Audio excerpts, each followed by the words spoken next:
tindakan rejim Zionis di Gaza melampau, pemimpin dunia terus kecam. Assalamualaikum, bersama dengan saya Muhammad Akhtar Haji Hamzah dalam Dunia 10. Perdana Menteri Britain Keir Starmer, Presiden Perancis Emmanuel Macron dan Perdana Menteri Kanada Mark Carney mengecam tindakan rejim Zionis di Gaza yang disifatkan sebagai melampau. Dalam kenyataan bersama, ketiga-tiga pemimpin mengutuk sekatan bantuan kemanusiaan oleh rejim Zionis dan memberi amaran akan mengambil tindakan bersama sekiranya serangan ketenteraan tidak dihentikan. Turut disentuh kebiadaban kenyataan beberapa menteri dalam kerajaan Perdana Menteri Benjamin Netanyahu yang mengancam pengusiran besar-besaran rakyat Palestin. Mereka menyatakan tidak akan berdiam diri sementara kerajaan Netanyahu meneruskan tindakan melampau. Jika rejim Zionis tidak menghentikan serangan ketenteraan terbaru dan menarik balik sekatan bantuan kemanusiaan, tindakan konkret seterusnya akan diambil.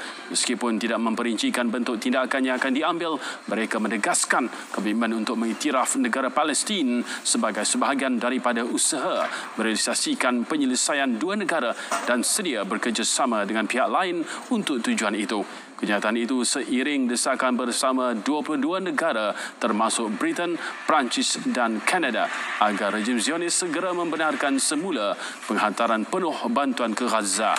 Rejim Zionis telah menyekat sepenuhnya bantuan ke Gaza sejak 2 Mac, namun mengumumkan akan membenarkan sejumlah kecil trak untuk masuk menghantar bekalan.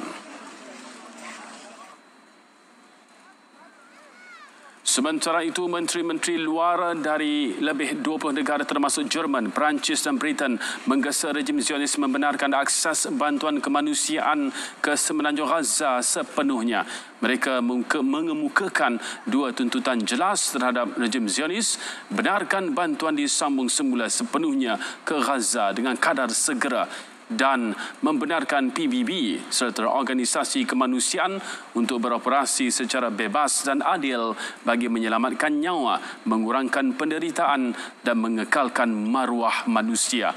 Kenyataan itu yang ditandatangani oleh menteri luar dari 22 negara mengkritik tindakan rejim Zionis yang hanya membenarkan 5 truk membawa bekalan asas memasuki wilayah yang dikepung itu pada Isnin. Sementara itu, PBB mengesahkan 9 truk bantuan kemanusiaan ke Gaza telah diberi kelulusan oleh rejim Zionis. Bagaimanapun, hanya 5 daripadanya telah dibenarkan masuk menerusi Kerem Shalom. Ia merupakan bantuan pertama diterima penduduk Gaza selepas lebih 2 bulan disekat.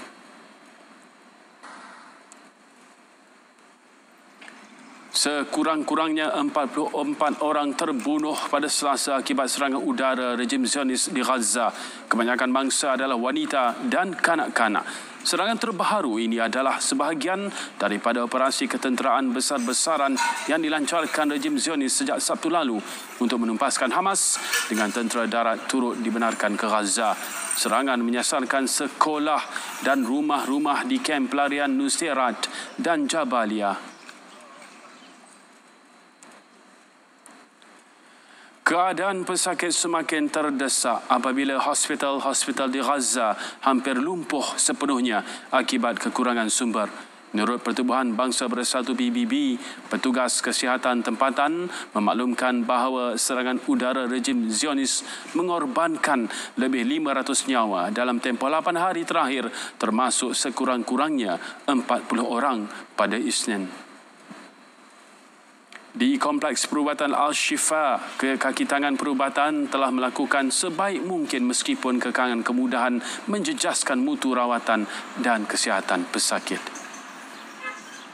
حالتنا خطيرة جدا فاجت الشظية في ظهره وهو ماشي وعند الكلى وهينا بنستنى رحمة ربنا فنشدنا الأطباء الله يكون لهم معين من كتر الألوفات اللي بيشوفوها المتصوبين مش قادرين يقف عجريهم من كتر التعب والشقة. الله يعينهم. احنا مواطنين غلابة، احنا شعب غلبان، بنناشد الأجنبي قبل العربي ينظروا بحالنا. شعب غلبان بده يعيش، بدنا نتعامل معاملة البني آدمين البشر. في عندي كسر في الحوض وصار لي مرمي هيك 2 و5 أيام أكثر. الحالة الصحية تبعتي مش نافعة لأنه قلة غذاء، قلة أدوية. حرام، مش بخل في اللي موجودين في المستشفى، لا بالعكس، هذا أكثر ما عندهم بيعطوه، لكن هذا كله بخس، كله بنزل من قيمة المريض، من قيمة المرض نفسه. أنا بقول بدنا هان في القطاع أقل معدل الحالة اللي احنا فيها قدها 3 مرات عشان يكون القطاع في حالة صحية كويسة. Dalam perkembangan berkaitan, Benjamin Netanyahu menegaskan bahawa rejim Zionis tetap akan menguasai keseluruhan Gaza meskipun menghadapi tekanan antara bangsa yang semakin meningkat, termasuk desakan untuk menamatkan sekatan bantuan kemanusiaan. Pihak berkuasa kesihatan Gaza berkata kempen ketenteraan darat dan udara rejim Zionis telah memusnahkan sebahagian besar Gaza, memaksa hampir semua penduduknya meninggalkan tempat tinggal dan meragut lebih 53,000 nyawa.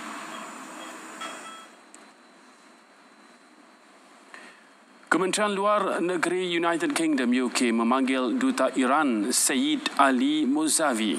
Ia susulan 3 lelaki yang dikaitkan dengan Iran didakwa di mahkamah kerana melakukan aktiviti pengintipan untuk Tehran sejak Ogos 2024 hingga Februari 2025. Menurut Setiausaha Kementerian Dalam Negeri UK, Vet Cooper, keselamatan negara menjadi keutamaan dan Iran perlu bertanggungjawab atas dakwaan tersebut. So let me be clear. We will not tolerate growing state-backed threats on UK soil. The Iranian regime poses an unacceptable threat to our domestic security, which cannot continue. Kesemua suspek turut didakwa di bawah Akta Keselamatan Negara kerana merancang serangan terhadap wartawan Iran yang bekerja dengan syarikat televisyen berbahasa Parsi berpangkalan di London. Dalam pada itu, Iran turut memanggil wakil diplomat British di Tehran sebagai tindak balas dan menyatakan bantahan terhadap penahanan tersebut. Banjir di India. Penduduk di Bangalore terpaksa meredah air setinggi pinggang selepas hujan lebat pada Isnin. Situasi itu menyebabkan banjir di beberapa kawasan bandar. Pasukan penyelamat membantu memindahkan penduduk yang terperangkap dalam rumah serta kenderaan, manakala aktiviti harian penduduk terjejas teruk akibat limpahan air dan kerosakan infrastruktur. India yang mempunyai populasi seramai 1.4 bilion orang bergantung kepada hujan untuk sektor pertanian dan bekalan air. Namun hujan lebat yang berterusan menyebabkan bencana seperti banjir terutama di kawasan bandar yang mengalami masalah saliran. Beberapa wilayah di utara dan tengah China dilanda gelombang haba luar biasa minggu ini dengan suhu mencecah lebih 40 darjah Celsius di beberapa bandar utama. Beberapa bandar dilapor mencatat rekod suhu tertinggi pada Mei, termasuk Zhengzhou, sebuah metropolis berpenduduk 13 juta di wilayah Henan, merekodkan suhu 41 darjah Celsius pada Isnin. Menurut Pejabat Kaji Cuaca Kebangsaan China di Lingzhou, suhu melonjak kepada 43.2 darjah Celsius, manakala Shahi di wilayah Hebei pula mencatatkan 42.9 darjah Celsius. Sehingga petang Isnin, 99 stesen cuaca di seluruh negara telah mencatat atau melebihi rekod suhu tertinggi untuk bulan Mei. Situasi panas berkenaan dijangka mula reda menjelang Jumaat, dengan beberapa kawasan diramal mengalami penurunan suhu mendadak sehingga 15 darjah Celsius. Orang ramai dinasihatkan supaya memakai pakaian tambahan bergantung perubahan cuaca.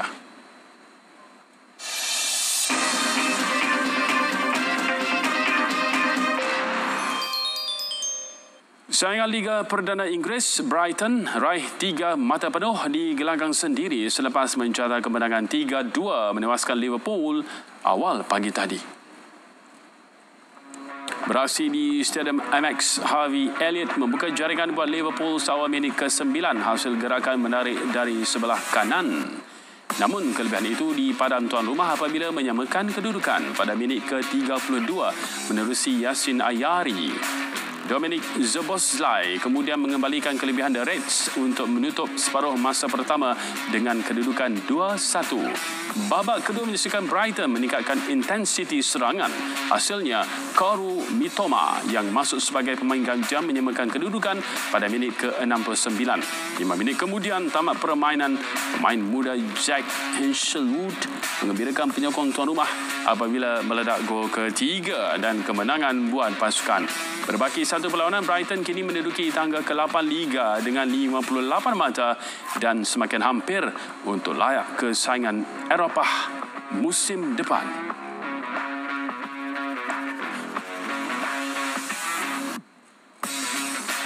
Gadingan Eritrea So Woo-yi memperbarui ranking apabila melonjak ke tangga ketiga dunia berdasarkan kemas kini terbaru Persekutuan Badminton Dunia BWF. Peningkatan itu susulan kejayaan Aaron Woo-yi muncul juara terbuka Thailand 2025 dengan mengumpul 83,170 mata untuk berada di belakang beregu profesional negara Ghazi Fei Nur Izzuddin Muhammad Ramsani dengan 91,090 mata. Gandingan Denmark Kim Astrup and Skarup Rasmussen kekal mengungguli ranking utama dunia. Beregu wanita negara Perlitan M. Tina pula kekal di tangga kedudukan keempat dengan 82,466 mata di belakang pasangan Korea Selatan Bae Ha Lee So-hee.